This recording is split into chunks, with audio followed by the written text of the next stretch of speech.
Accurate forecast from the First Coast News weather team, certified by Weather Rate, sponsored by AC Designs.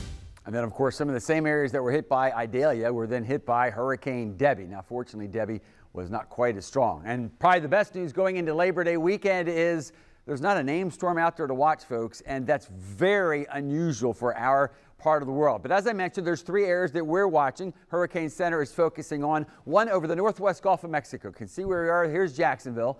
Here is Houston and the parishes of Louisiana. Although conditions are ripe for development, both in the upper levels and all over the very warm waters of the northwest Gulf, because it's so close to land, it's going to have a hard time developing. Primarily another major rainmaker from Houston to the Golden Triangle through the parishes of Louisiana. Then we're going to cross the Atlantic. To see where we are, here's Africa. Here's another system that has recently come off the coast of Africa. Long term, this will probably become another named storm, but that's going to be out there over the Atlantic for 2 weeks. Might not ever make it to a land area. We'll keep you updated.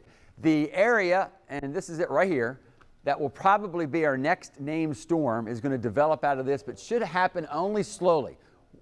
Again, we'll tell you, the oceans are warm. That just means lots of potential energy. And folks from San Juan to the Lesser Antilles are watching this. This might not become a named storm until about Labor Day, and then we'll watch it in the Caribbean. So don't let it stress you out this weekend. We have all of next week to watch to see just what that cyclone does.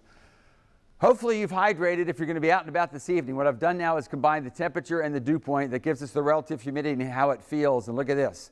This is the last Friday of meteorological summer. Late in the day, feels like 95 to near 100 out there. Wow. Not much in the way of shower or thunderstorm activity, but at least we have an easterly breeze. And the scenario we had yesterday and today, we're going to have again tomorrow. Just a couple isolated showers tomorrow will drift onshore. They'll move rapidly off to the west. And so for the most part tomorrow, we're going to be thunderstorm and probably even shower free. Then we'll start to see the thunderstorms increasing on Sunday and a big increase in thunderstorms as we head toward Labor Day. So let's take it a day at a time. For tomorrow, once again, you combine the temperature with the of 90 with the dew point that's going to be way up there, and well, it's going to feel like about 100 degrees. So maybe you want to reach the beach.